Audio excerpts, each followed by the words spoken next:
نبی صلی اللہ علیہ وسلم کی زندگی میں آپ کو ہم نے کیا دیکھا؟ آپ سب سے زیادہ مسکرانے والے انسان تھے. آپ سب سے زیادہ، آپ کے طبیعت کے اندر سب سے زیادہ لوگوں کے لیے خندہ پیشانی تھی، ویلکمنگ ایٹیٹیوڈ.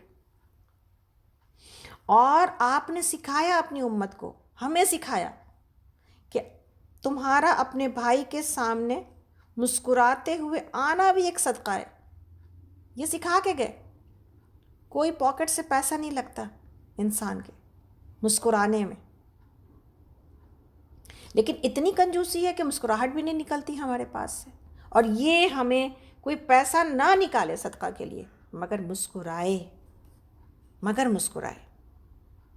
آپ کی شان جو بتائی گئی ہے وہ کیا بتائی گئی ہے؟ کانا بسامن ضاحکن، کہ آپ بہت زیادہ مسکرانے والے تھے.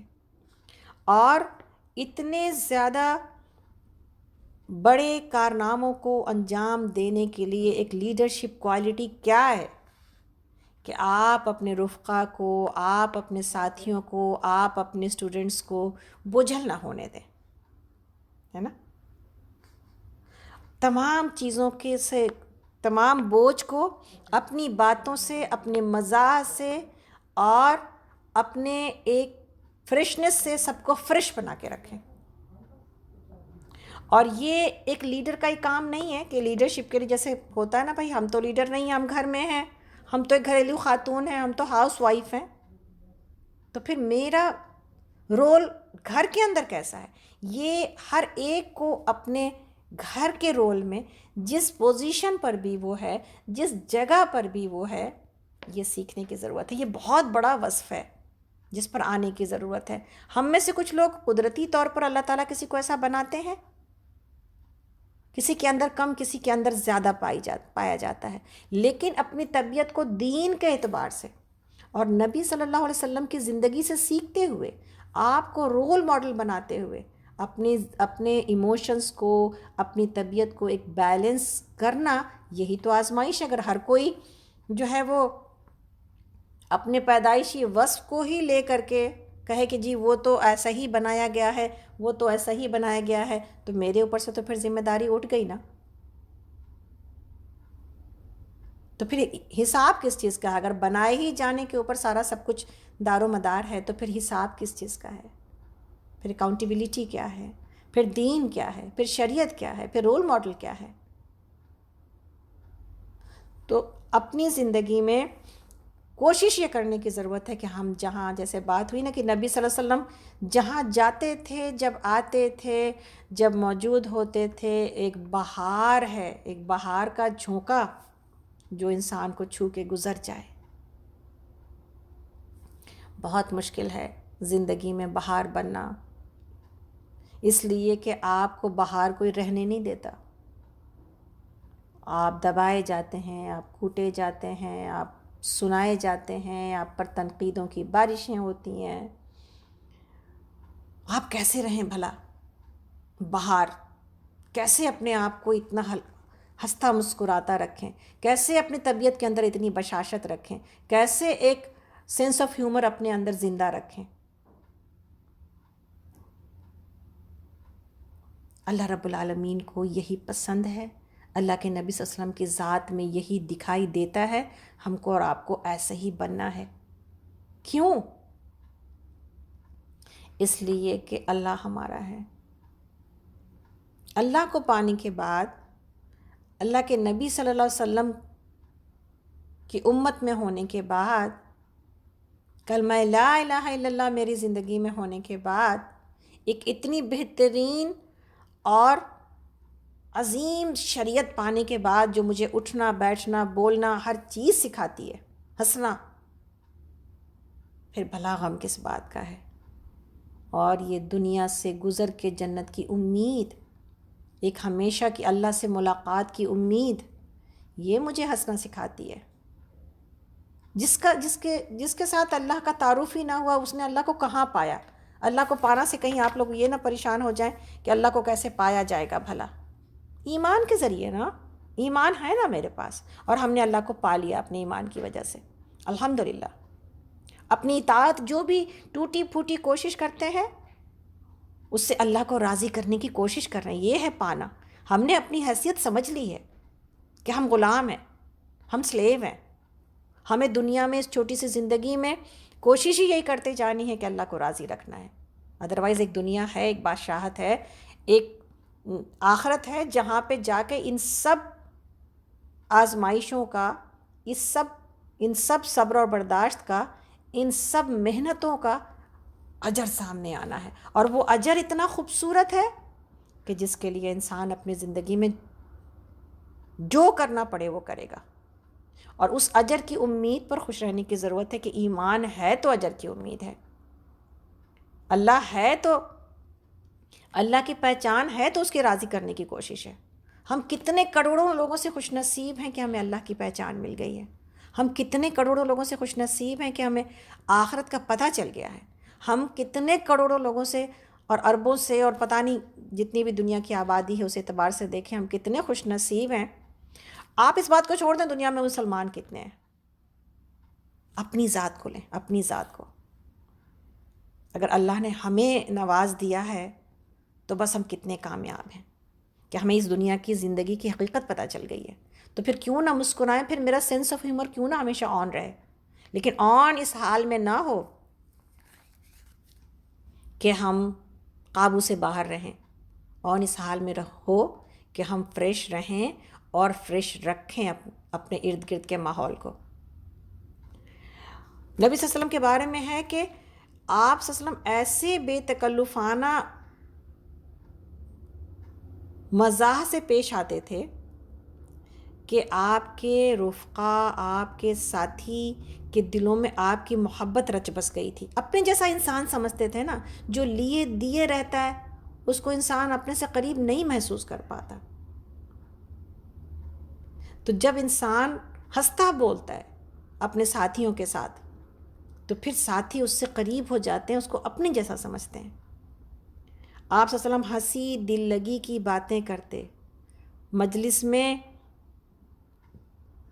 شگفتگی کی فضا پیدا کر دیتے، مگر پھر سے وہی بات ہے، توازن اور اعتدال ہمیشہ ملحوظ رہتا. آپ نے ہمیشہ بیلنس کو برقرار رکھا ہے. مزاح کا جو رنگ تھا وہ 24 گھنٹے نہیں ہوتا تھا. ظاہر ہے سیریس معاملات ہوتے تھے، سنجیدگی سکھائی آپ نے. یہی تو سنجیدہ معاملہ ہے سب سے بڑا کہ دنیا کو سنجیدگی سے لیا جائے. جب تک آپ دنیا کے معاملے میں ہم سنجیدہ نہیں ہوں گے، آخرت میں بہترین رزلٹ نہیں نکلے گا. جب تک اپنے ٹیسٹ پیپر کو میں ہم سنجیدگی سے تیاری نہیں کریں گے اس وقت تک کامیاب نہیں ہوں گے، پاس نہیں ہوں گے. آپ نے اس کو، جس کو کہا جائے اردو میں محاورہ ہے، آٹے میں نمک کی طرح ہلکا رکھا ہے. موجود ہے لیکن ہر وقت یہی نہیں ہے. اور اس کے باوجود اس میں سب سے زیادہ جس چیز کی ضرورت تھی وہ برقرار رکھا ہے کہ کوئی بات حق کے خلاف شامل نہیں ہوتی تھی اس مزاح میں. نہ کسی کی دل آزاری کی جاتی، یعنی نہ دل دکھایا جاتا، نہ ٹھٹھے لگا کر. یہ بات بہت امپورٹنٹ ہے. ہم مزاح میں ہم یہ سمجھتے ہیں کہ شاید یہ ٹھٹھے لگانا مزاح ہے اور اس طرح خوش ہونا خوشی ہے. آپ کا ٹھٹھے لگا کر ہنسنا معمول نہیں تھا. آپ نے تبسم فرمایا ہے. غنچوں کا سا تبسم ہوتا جس میں زیادہ سے زیادہ دانت کے تھوڑے سے دانت دکھائی دیتے تھے، حلق نظر نہیں آتا تھا، حلق نظر نہیں آتا تھا. اور ہم ہمیشہ جب ہم نعوذ باللہ عورتوں کو ہم قہقہہ لگاتے ہوئے دیکھتے ہیں تو ہم کو یعنی تھوڑا ہم لوگ بھی کبھی کبھار گھر کے اندر لگا ہی لیتے ہیں نا، لیکن اس سے پرہیز کرنا چاہیے. پبلک پلیس میں ہم جا کے ایسا ہنگامہ، ایسی لگتا ہی نہیں ہے کہ ہم لوگ یہ امت ہیں. اور خاص طور پر اگر ہم اسکارف میں ہوں، عبایا میں ہوں، پھر ہم زور زور سے اونچا بولیں، پھر ہم ہنسی مذاق میں حد سے گزر جائیں، پھر ہمیں احساس ہی نہ ہو کہ ہم کھڑے کہاں پر ہیں، لوگ ہمیں دیکھ کے کیا سوچیں گے. یہاں پر تو آپ کو پتہ ہے ویسے تو اپنے مسلمان ممالک میں ہمیں نہیں جج کیا جاتا، ہم جو چاہیں کریں، یا جہاں پر اکثر مسلمان ہیں وہاں پہ جج نہیں کیا جاتا. لیکن یہاں تو آپ کو پتہ ہے ہماری تصویر ایسی پیش کی گئی ہے کہ جس کی وجہ سے آپ کو اور ہم کو ہر ہمیشہ جج کیا جاتا ہے.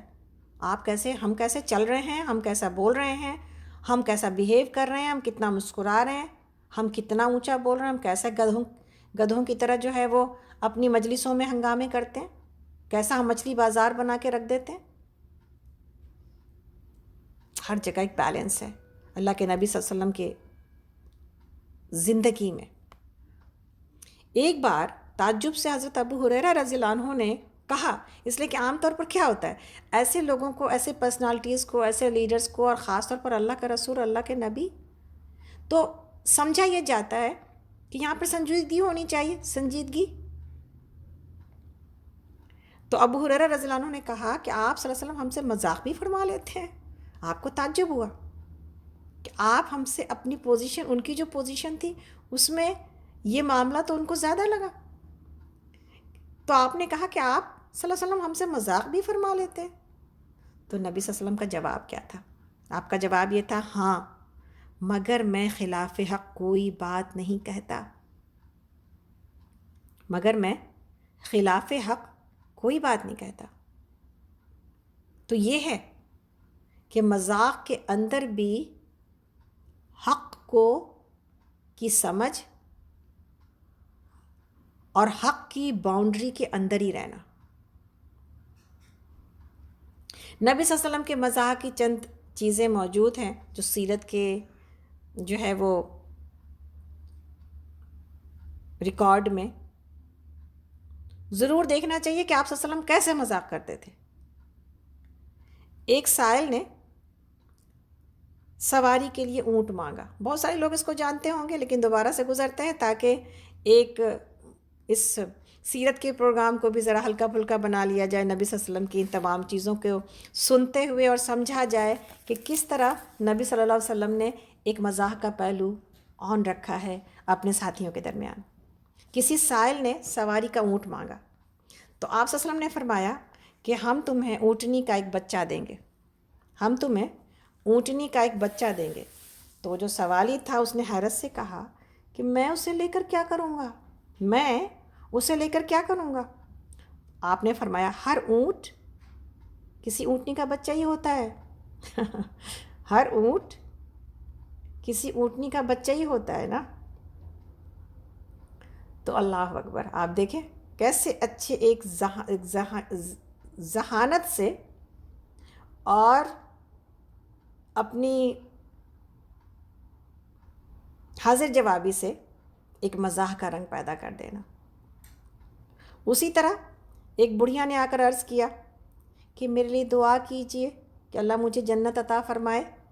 ایک بوڑھی خاتون نے آ کر جب یہ کہا کہ میرے لیے دعا کیجئے کہ اللہ مجھے جنت عطا فرمائے، تو نبی صلی اللہ علیہ وسلم نے مزاحاً کہا کہ اے ام فلاں، جنت میں کوئی بوڑھی عورت نہیں جا سکتی جنت میں کوئی بوڑھی عورت نہیں جا سکتی. وہ روتی ہوئی اٹھ کر جانے لگی. تو آپ صلی اللہ علیہ وسلم نے لوگوں سے کہا، اس سے کہو کہ اللہ تعالیٰ اسے اس بڑھاپے کے ساتھ جنت میں نہیں لے جائے گا، بلکہ اس کا ارشاد کیا ہے، ان انشأناہن انشاء فجعلناہن ابکارا عربا اترابا. سورہ واقعہ کی آیت ہے نا. تو اس سے کیا مراد ہے کہ جنت میں جانے والیوں کو اللہ تعالیٰ جوانی سے سرفراز فرمائے گا. جنت میں سارے جنتی جوانی کی حالت میں جائیں گے، کیا مرد اور کیا عورت. 33 سال کی عمر ہوگی، 33 ایئرس. مرد ایسے کہ ان کی مسیں بھیگ رہی ہوں گی، زیادہ بال نہیں ہوں گے چہرے پر، تھوڑا سا یہاں اپر لپس کے اوپر تھوڑی سی چیزیں، تھوڑی سی روئیں موجود ہوں گے. آدم علیہ السلام کے جتنا ہائٹ ہوگا.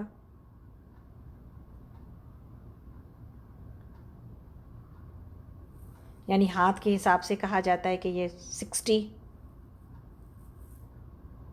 فٹ کہہ سکتے ہیں، ایک ہاتھ 1 فٹ ہوتا ہے، اتنی ہائٹ ہوگی. ہم یہ چھوٹے چھوٹے جسموں سے آزاد ہو جائیں گے. اس لیے کہ اتنی بڑی جو سلطنت انشاءاللہ ہم سب کو ملے گی جنت میں، اس کے لیے اسی ہائٹ کی ضرورت ہے کہ سارے نظاروں کو دیکھا جا سکے، ساری دور دور کی چیزوں کو دیکھا جا سکے اور اپنی سلطنت میں چلا جا سکے۔ اس چھوٹی سی جساوت میں ہم کہاں، یوں تو تھوڑی سی جگہ میں ہم تھک جائیں گے۔ تو سبحان اللہ، آپ دیکھیں کہ اللہ کے نبی صلی اللہ علیہ وسلم نے کیسا اس کو فکر مند بھی کیا اور پھر ہنسا بھی دیا۔ اور ایک خوشخبری ہم سب کو مل گئی کہ کوئی بڑھاپے کی حالت میں کوئی دنیا میں آ سکتا ہے، بڑھاپے کی حالت میں جا سکتا ہے اس دنیا سے، لیکن جنت میں جوانی کی حالت میں داخل کیا جائے گا۔ آپ کے بارے میں ہے کہ ایک بدوی، ایک صحابی تھے، ظاہر یا ظہیر، ان سے آپ صلی اللہ علیہ وسلم کو بے تکلفی تھی۔ آپ صلی اللہ علیہ وسلم اپنی اس بدوی دوست کو، یعنی جو گاؤں کے تھے، وہ شہر سے کچھ کاموں میں ان سے مدد لیتے تھے، اور وہ دیہات سے متعلق کچھ چیزوں میں نبی صلی اللہ علیہ وسلم کے کام کرتے تھے۔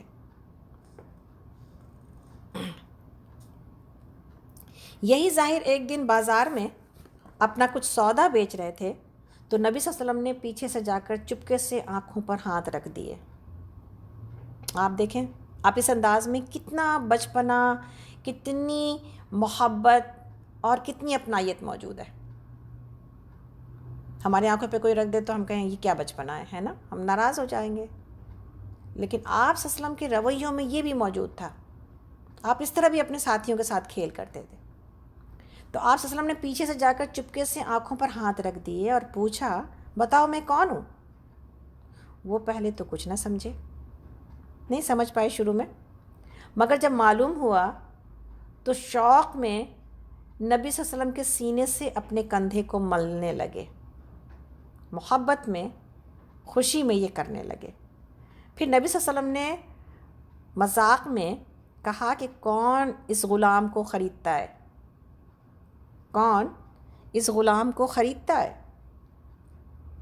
تو ظاہر کہنے لگے، یا رسول اللہ، مجھ جیسے ناکارہ غلام کو جو خریدے گا وہ تو گھاٹے میں رہے گا۔ مجھ جیسے ناکارہ غلام کو جو خریدے گا گھاٹے میں رہے گا۔ آپ نے کیا فرمایا؟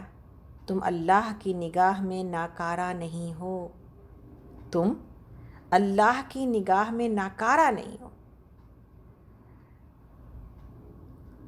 یعنی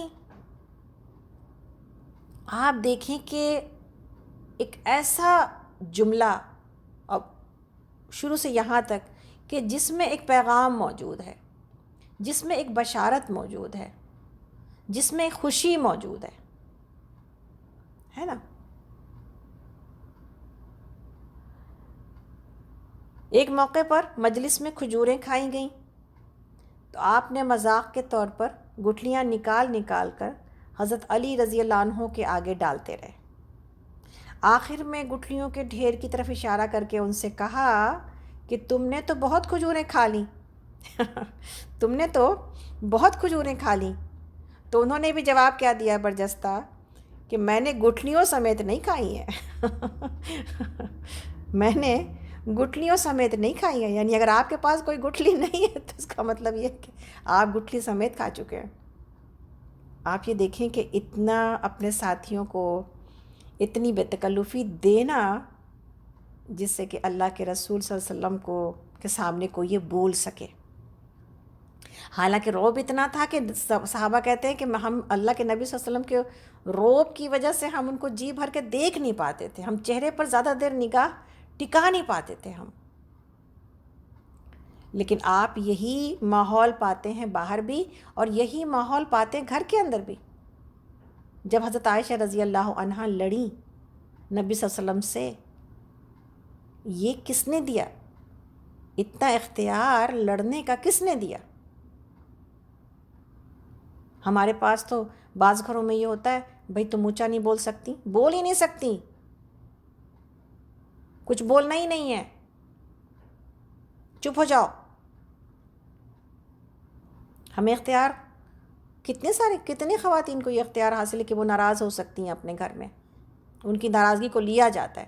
شوہر حضرات کہتے ہیں بس ناراض ہونے کا حق میرے پاس ہے، بیوی کے پاس نہیں ہوتا. اس کو ناراض نہیں ہونا چاہیے، اس کی ناراضگی کی کوئی حیثیت نہیں ہے. اور آپ اللہ کے نبی صلی اللہ علیہ وسلم کی زندگی کو دیکھیں، آپ کے مرتبے کو دیکھیں، اور آپ کے اس مقام کو دیکھیں. سبحان اللہ، فرشتوں سے ملاقات ہے، جنت کی سیر ہے، کیا کیا نہیں ہے. اور آپ کی انکساری کو دیکھیں، آپ کی صلی اللہ علیہ وسلم کی انکساری کو دیکھیں. اور ایک بات یہ جان جائیے، ہم لوگ یہاں شوہر بیوی کی بات ہو رہی ہے، گھریلو معاملات کی بات ہو رہی ہے، بات بات پہ ناراض ہونا یہ تکبر کی علامت ہے، یہ تکبر کی علامت ہے. بھئی ہر انسان کو تھوڑا تھوڑا حق دیں نا بھائی، اس کی بات کرنے کا، اس کو سمجھنے کا، اس کو اختلاف رکھنے کا، یہ اختیار ملنا چاہیے. کجا یہ کہ اصلاح کی وجہ سے آپ کوئی بات کہیں اور سامنے والا اس کا انکار کرے. لیکن کسی انسان کی تھنکنگ کیا ہے، وہ کسی چیز کو کیسے لیتا ہے. گھریلو معاملات میں بیویوں کو اجازت ہونی چاہیے اختلاف رائے کی، کہ اب یہ ان کا فیلڈ ہے. باہر کے معاملات میں شوہر کو اجازت ہونی چاہیے اختلاف رائے کی. اسی طرح بچوں کا اپنا پوائنٹ آف ویو ہوتا ہے، ان کو اجازت ہونی چاہیے، ان کو سننا چاہیے کہ وہ کیا سمجھتے ہیں، زندگی کو کیسے سمجھتے ہیں، اور باہر کے حالات سے ان کے اندر کیا چیز آ رہی ہے.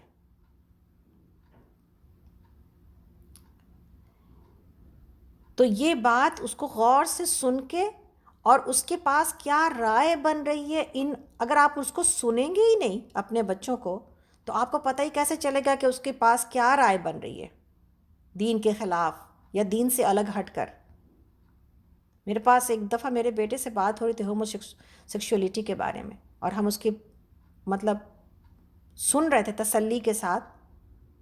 حالانکہ ہم کو لگ رہا تھا کہ اس کو اس کے الگ طریقے سے اس کو دیکھنا چاہیے، لیکن اتنا کامن ہوئی چلی جا رہی ہے یہ چیزیں کہ بچے اس سے متاثر ہوتے ہیں. اگر اس میں رکاوٹ ڈالیں بعض چیزوں میں تو ان کو لگتا ہے کہ یہ کسی کی فریڈم کے اوپر حملہ ہو رہا ہے. ایک انسان کی زندگی میں اجازت ہے وہ جیسے چاہے رہے، ہم کیوں روک رہے ہیں اس کو؟ ٹھیک ہے ہم غلط سمجھتے ہیں، لیکن ہم اس کو برا کیوں جانیں؟ انسان کو برا نہیں جاننا چاہیے، عمل برا ہے.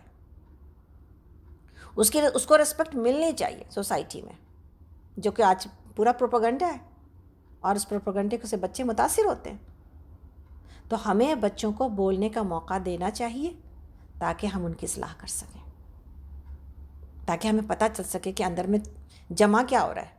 جب ہم سنیں گے ہی نہیں تو پھر وہ چیز جو جمع ہو رہی ہے اندر، جس کو کہ ہم نے سنا نہیں ہے، جس کی ہم اصلاح نہیں کر سکے ہیں، نعوذ باللہ وہ چیز جمع ہوتے ہوتے پھر ان کو کسی دوسرے سمت موڑ دیتی ہے. اس لیے بچوں کے ساتھ ٹائم گزارنا، بچوں کے ساتھ فن کرنا، بچوں کے ساتھ جو ہے وہ فرینڈلی رہنا، یہ بہت ضرورت ہے والدین کی.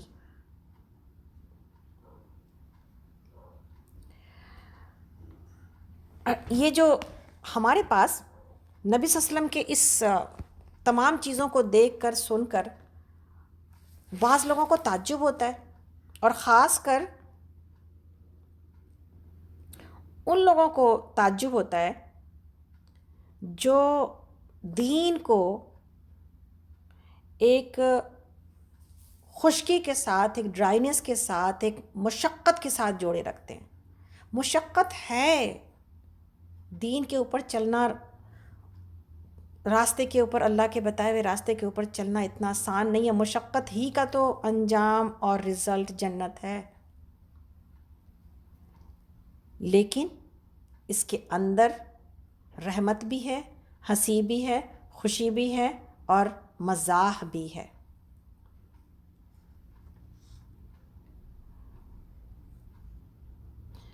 عام طور پر دنیا میں جو ایسی پرسنالٹیز کا جو تصور پایا جاتا ہے یا جو فگر پایا جاتا ہے، اس میں یہ ہوتا ہے کہ جو خدا پرست ہیں، جو متقی ہیں، جو روحانی جو ہے وہ کیا نام ہے فیچرز ہیں اسپریچول، وہ ان کو ڈرائی ہونا چاہیے. یہ سب چیزیں پبلک برداشت نہیں کر پاتی. یا عوام الناس کا ایک انہوں نے ایک خاکہ گڑھ رکھا ہوتا ہے، اس کے اندر آپ کو فٹ ہونا چاہیے. لیکن یہاں پر نبی صلی اللہ علیہ وسلم کی عبادت اللہ کے لیے، نبی صلی اللہ علیہ وسلم کی خشیت اللہ کے لیے، نبی صلی اللہ علیہ وسلم کی بھاری ذمہ داریاں اور نبی صلی اللہ علیہ وسلم کے تفکرات، آپ کی انگزائٹی، آپ کی فکریں، آپ کے غم، آپ کے مسائل، یہ تمام چیزوں کا تصور کرتے ہوئے یہ سمجھنا مشکل ہو جاتا ہے کہ اس نمونہ انسانیت نے، اس رول ماڈل نے ان مسکراہٹوں کے لیے زندگی کے نقشے میں، اس کے میپ میں کیسے جگہ بنائی ہے.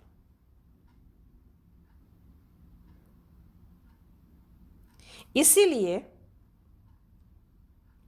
عبداللہ ابن عمر رضی اللہ عنہ سے پوچھا گیا، بعد کے لوگوں نے پوچھا جن کو کہ نبی صلی اللہ علیہ وسلم کی زندگی کو دیکھنے کا موقع نہیں ملا تھا، ان لوگوں نے پوچھا عبداللہ ابن عمر رضی اللہ عنہ سے کہ کیا رسول اللہ صلی اللہ علیہ وسلم کے رفقا بھی، یعنی آپ کے ساتھی بھی ہنسا کرتے تھے؟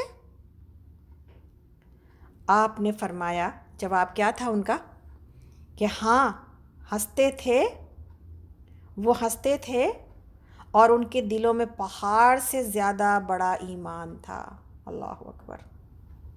یعنی ہنسی ایمان سے نہیں ہٹاتی، اور ایمان ہنسی کو بیلنس کر کے رکھتا ہے.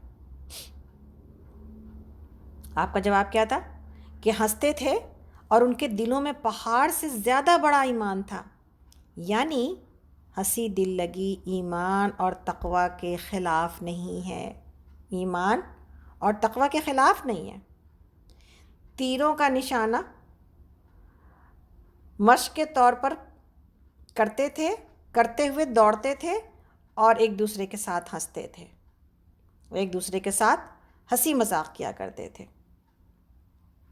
اور جیسا کہ ہم لوگ پہلے بھی پڑھ چکے ہیں کہ نماز صبح کے بعد مجلس رہتی نبی صلی اللہ علیہ وسلم کی، اور اس میں جاہلیت کے دور کی باتیں بھی چھیڑی جاتی تھیں، اور صحابہ کے ساتھ نبی صلی اللہ علیہ وسلم بھی خوب ہنستے تھے.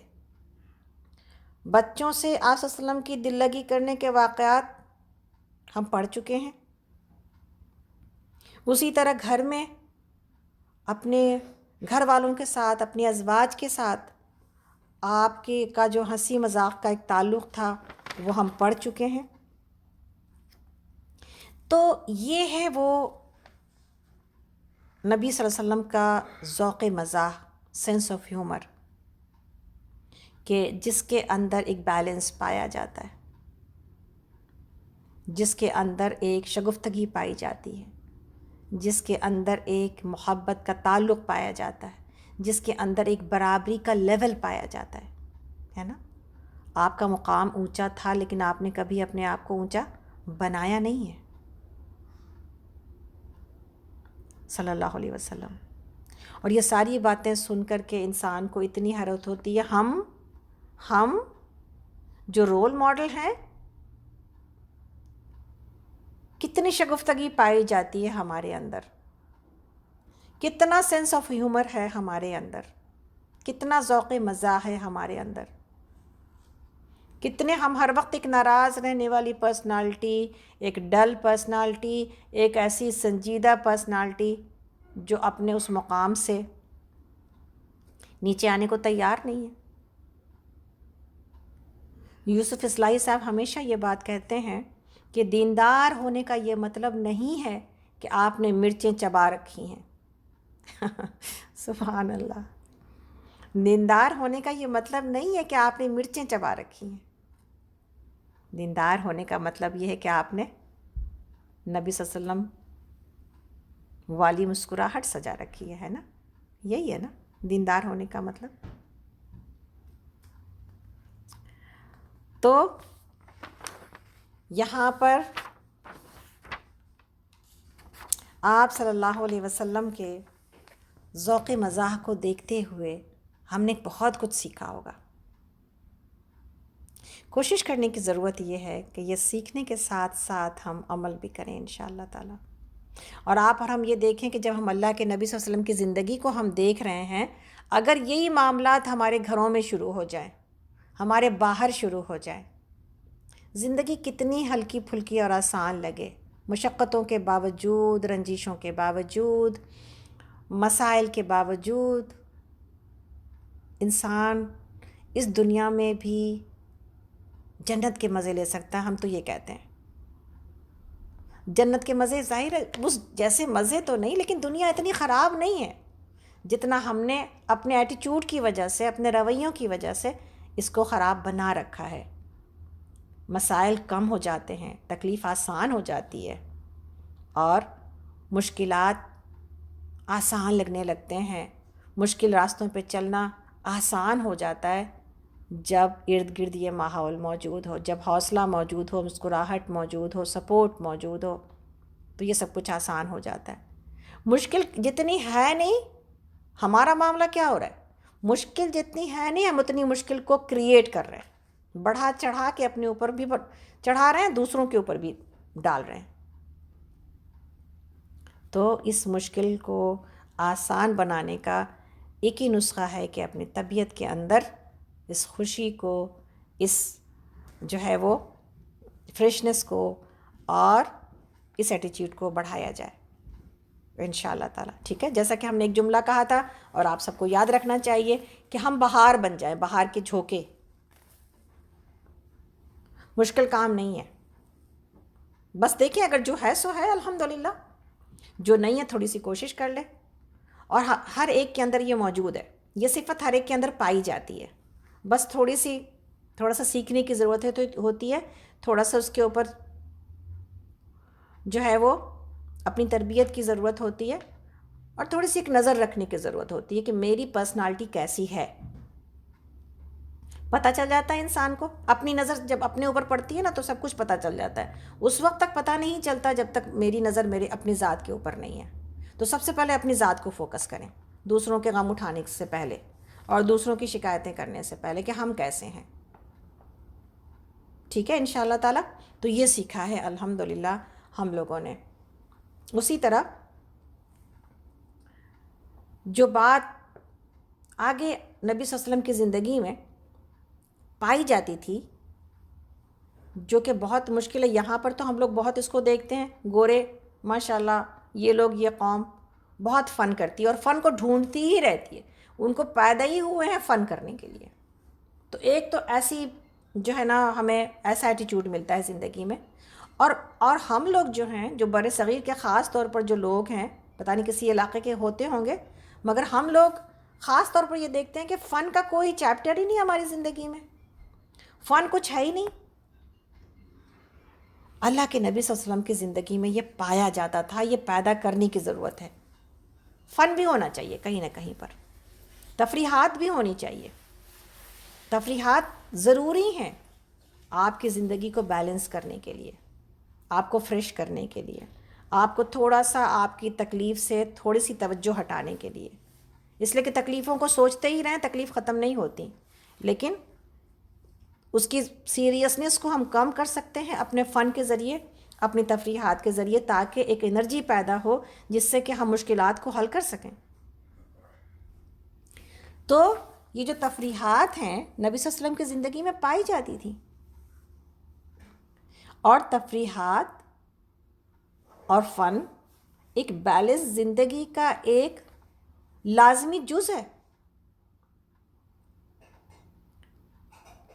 مزاح کی طرح، جیسا کہ بات ہو رہی تھی ہیومر کی طرح، اگر اس کو زندگی سے نکال دیا جائے تو زندگی کیا ہو جاتی ہے، بوجھل بن جاتی ہے، بوجھ.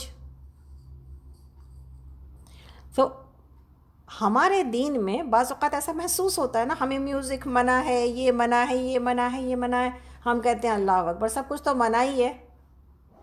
تو ایسا لگتا ہے یہ دین تو بالکل ڈرائی ہے، خشک ہے، بس ہمیں نمازیں پڑھو، اٹھو، یہ کرو وہ کرو، اسی میں زندگی گزر ہو رہی ہے، اور شاید یہاں پر کوئی ایسی چیز موجود نہیں ہے جس سے کہ ہم تھوڑی سی اپنی زندگی کے اندر فریشنس بڑھا لیں، تھوڑا سا اپنے آپ کو ہلکا پھلکا کر لیں، تھوڑی سی انرجی کہیں سے گین کر لیں۔ یہ اللہ نے دین بنایا ہے، اللہ نے ہمیں پیدا کیا ہے، اللہ نے ہمیں چلنے کے راستے، دین کیا ہے؟ میرے زندگی گزارنے کا، آپ کی زندگی گزارنے کا ایک راستہ، ایک بیلنس راستہ بنایا ہے اور دیا ہے ہمیں۔ تو اس کے اندر تفریحات اور فن موجود ہیں، لیکن کیا ہے؟ ایک باؤنڈری کے اندر ہے، ایک باؤنڈری کے اندر ہے، بس یہ ہے۔ اس لیے نبی صلی اللہ علیہ وسلم کو بھی بعض تفریحات پسند تھیں، اور آپ نے اس کے لیے جائز حدوں میں راستے نکالے، باؤنڈری کے اندر آپ نے اس کی اجازت بھی دی، اور خود اس کے ساتھ اس کو خود اپنی زندگی میں اس کو شامل بھی کیا ہے۔ پرسنلی اور شخصی طور پر آپ کو باغوں کی سیر کا شوق تھا، آپ صلی اللہ علیہ وسلم کو باغوں کی سیر کا شوق تھا، کبھی تنہا بھی اور کبھی اپنے صحابہ کے ساتھ باغوں میں چلے جاتے، اور وہیں تھوڑی سی مجلس آرائی بھی ہو جاتی۔ بہت ساری ایسی روایتیں موجود ہیں، جب آپ نکلے ہیں، آپ نے ابو بکر صدیق رضی اللہ عنہ کو لیا، آپ نے عمر رضی اللہ عنہ کو لیا، آپ کسی کے باغ میں چلے گئے، وہاں انہوں نے آپ کو بٹھایا، کھجوریں لا کے رکھی، پانی پلایا، اور آپ نے ایک مجلس وہاں پہ برپا کر لی۔ اسی طرح آپ صلی اللہ علیہ وسلم کو تیرنے کا بھی شوق تھا، اور یہ مشغلہ بھی تھا۔ آپ اپنے صحابہ کے ساتھ کبھی کبھار تالاب میں تیرا کرتے تھے، اور دو دو ساتھیوں کے جوڑے بنائے جاتے تھے، اور پھر ہر جوڑ کے ساتھ دور سے تیر کر ایک دوسرے کی طرف آتے، اور ہر جوڑ کے ساتھی دور سے تیر کر ایک دوسرے کی طرف آتے، اور ایک موقع پر اپنا ساتھی نبی صلی اللہ علیہ وسلم نے ابو بکر صدیق رضی اللہ عنہ کو پسند کیا تھا۔ کبھی اگر زیادہ دیر کے بعد، جیسے عرب میں تو آپ کو پتہ ہے وقفے کے بعد ہی، ایک گیپ کے بعد ہی بارش ہوتی ہے، جب بارش ہوتی تو اپنے ازار کو، اپنے تہبند کو باندھ کر بارش کی پھوار میں نہایا کرتے تھے۔ آپ دیکھیں، یہ کوئی ابھی اگر کوئی ہم اپنے شوہروں میں سے کسی کو اگر ہم کہیں کہ بارش میں چل کے نہاتے ہیں، خیر یہاں مشکل بھی ہے اس لیے کہ اوپن ہے سب کچھ، تو کوئی انسان اس کو سمجھے گا کہ دماغ صحیح ہے یا خراب ہو گیا ہے۔ لیکن نبی صلی اللہ علیہ وسلم کی زندگی میں یہ پائی جاتی ہیں چیزیں، سبحان اللہ۔ کبھی کسی کنویں میں تفریحاً چلے گئے ہیں، اور یہ روایت موجود ہے اور بہت زبردست حدیث موجود ہے، جہاں پر کہ آپ نے کہا تھا کہ آپ اکیلے گئے تھے، اور آپ کسی کنویں میں پاؤں لٹکا کے بیٹھے تھے، پھر باری باری صحابہ آئے اور آپ نے ان کے جنتی ہونے کی بشارت دی، وہ حدیث موجود ہے۔ تو آپ کسی کنویں میں پاؤں لٹکا کے اس کے دہانے پر بیٹھے، اور پھر تھوڑی دیر تک آپ نے وہاں پر یہ تفریح کے طور پر بیٹھے رہے۔ آپ دیکھیں، یہ ایسا محسوس ہو رہا ہے نا آپ کی تفریحات کو سنتے ہوئے کہ یہ اتنے سیریس کام والوں کے تفریحات نہیں ہیں، شاید ان کو زندگی میں کہاں ٹائم ملنا ہے یہ سب کچھ کرنے کا، لیکن زندگی میں ٹائم نکالا جائے گا تفریح کے لیے بھی، وہ چیز جو آپ کو فریش کر دے۔ آف کورس باؤنڈری کے اندر ہونی چاہیے، بیلنس ہونی چاہیے، بہت زیادہ پیسوں کا خرچ نہیں ہوتا۔ ہم عورتیں تو فریش ہو جاتے ہیں بازار جا کے، رائٹ، پیسے خرچ کر کے کچھ خرید کے لے آئے ہیں اپنے گھر کے لیے، اپنے لیے، تو خوش ہو جاتے ہیں کہ یہ چیز آ گئی ہے۔ ہر بار اس میں خوشی تلاش کرنا اور ہر بار پیسے ہی خرچ کر کے خوش ہونا یہ ضروری نہیں ہے۔ ضروری یہ ہے کہ کسی چیز کو، ایک کافی کا کپ پکڑ کے، ایک چائے کا کپ پکڑ کے اپنے دھوپ میں تھوڑی سی دیر جا کے اپنے بیک یارڈ میں بیٹھ جانا بھی فن ہے، لیکن ہم وہ اس چھوٹے چھوٹے فن پہ راضی نہیں ہوتے، ہمیں بڑے بڑے خرچ کرنے والے فن چاہیے ہوتے ہیں۔ تھوڑی سی دیر کو باہر کی فضا میں سانس لے کے دیکھیے. اللہ نے یہ جو باہر کی فضا، ہم تو اب مستقل طور پر ایک کمرے کے اندر، گھر کے اندر ایک بند فضا، باہر ٹھنڈک ہے تو ہم گرمی ہمیں چاہیے، باہر گرمی ہے تو سردی ہمیں چاہیے، اور ہم اسی آرٹیفیشل ایئر میں رہنے کے عادی ہو چکے ہیں. بہت ساری بیماریاں اس لیے ہمارے جسم کے اندر پیدا ہو رہی ہیں، پنپتی ہیں، اس لیے کہ ہم، اور میرا امیون سسٹم اس لیے کمزور ہے ہم سب کا، اور جلدی جلدی بیماریاں پکڑ لیتی ہیں اور ہم بیمار ہو جاتے ہیں، اور بہت چھوٹی عمر سے بیماریاں آ رہی ہیں. اس کی وجہ یہ ہے کہ ہم ایک آرٹیفیشل ایئر میں رہنے لگے ہیں. قدرت سے ہماری ملاقات ہی نہیں ہوتی، فریش ایئر سے ہماری ملاقات ہی نہیں ہوتی. فریش ایئر میں جا کے دیکھیں، فریش ایئر لے کے دیکھیں، یہ کتنا ہیلدی ہے، یہ کتنا فائدہ مند ہے. سورج کی روشنی جس سے ہماری ملاقات نہیں ہوتی، میری کتنی ساری بیماریوں کا میری زندگی کے لیے کتنا ضروری ہے. ایک کینسر کے پیشنٹ کا انٹرویو ہم سن رہا تھا جو خود ڈاکٹر تھی. اس نے کہا میں نے کوئی کیمو نہیں لی. سب حیران ہوتے تھے کہ تم ڈاکٹر ہو، تم کیمو کے خلاف ہو. اس نے کہا میں ڈاکٹر ہوں، اسی لیے میں جانتی ہوں کہ کیمو میں انسان زندگی کے بجائے موت سے زیادہ قریب ہو جاتا ہے، اور اتنے لوگ جو مر رہے ہیں اس میں بہت بڑی وجہ کیمو ہے، جو ان کو حد درجے کمزور، ان کے پورے سسٹم کو حد درجے کمزور کر دیتی، جو امیون سسٹم کو ختم کر دیتی ہے، بیماری سے لڑنے کا سارا جو ہے وہ خزانہ چھین لیتی ہے.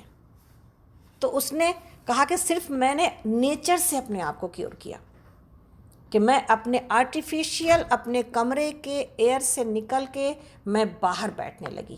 میں نے دھوپ لی ہے، اپنے آپ کو بٹھایا ہے باہر، میں نے ساری آرٹیفیشیل کھانے چھوڑ دیے، میں نے ساری جو ہے وہ آرگینک چیزیں اور صحیح ڈائٹ لی ہے،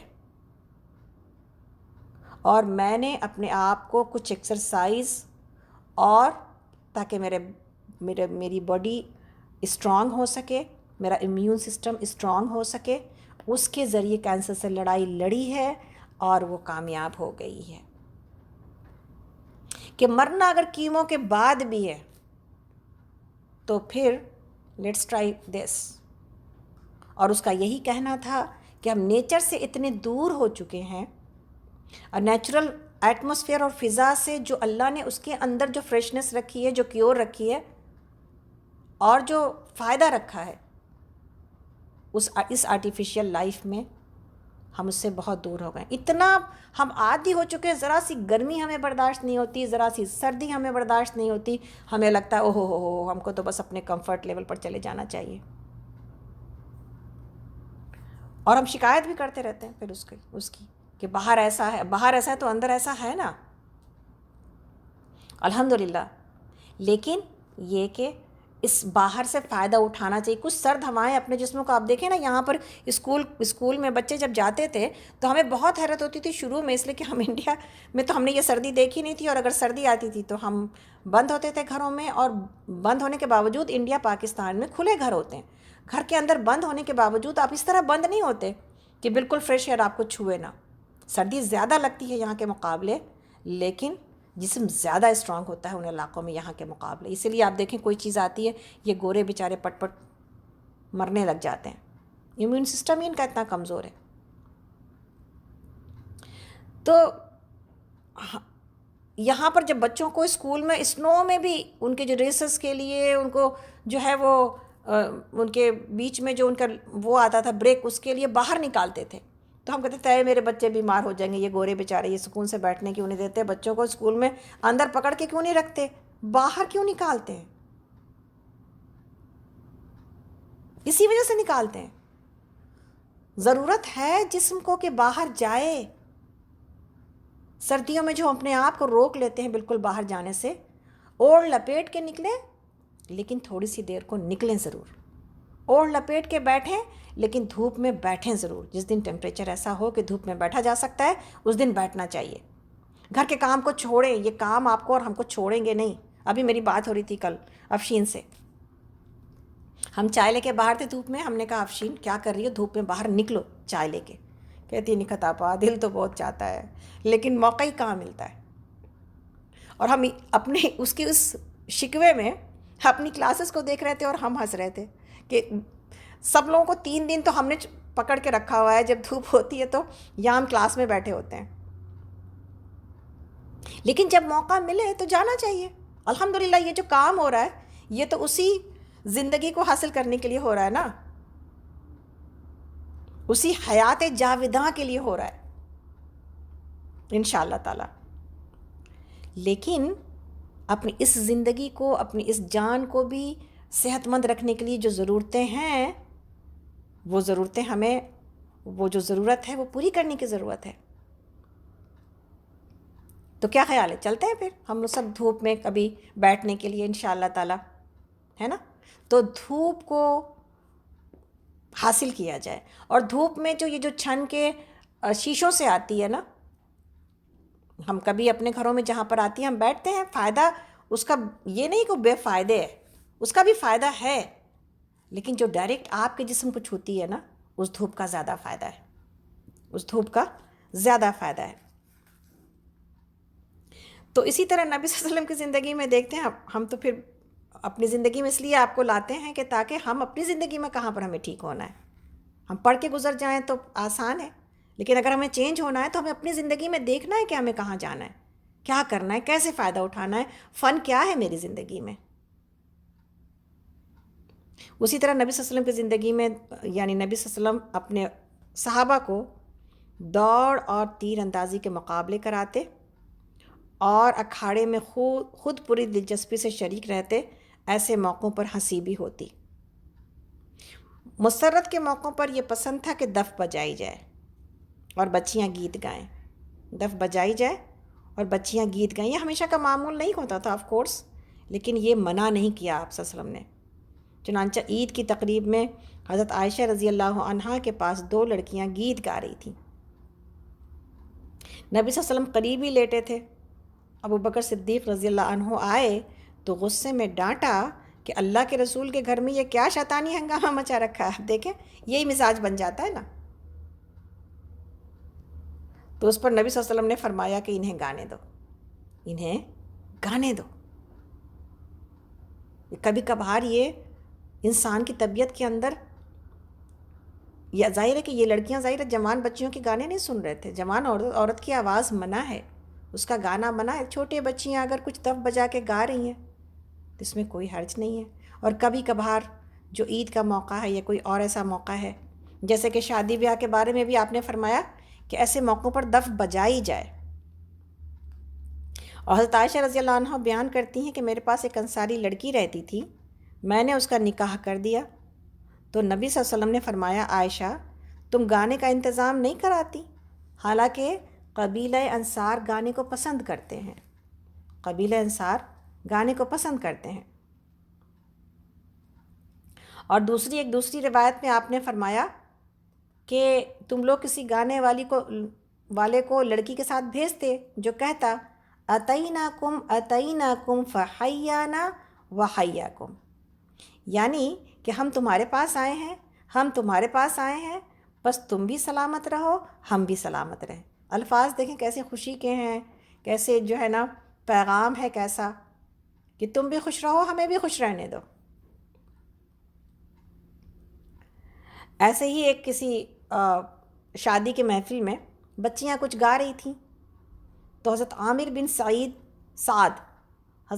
بن سعد نے بعض حاضرین سے، جو لوگ وہاں پر موجود تھے، اس میں اعتراض سے کیا کہا کہ اے صحابان رسول، اے شرکائے بدر، ان کے بڑے بڑے نام لیے نا، تمہارے سامنے یہ کچھ ہو رہا ہے، تمہارے سامنے یہ کچھ ہو رہا ہے، یعنی گانے گائے جا رہے ہیں۔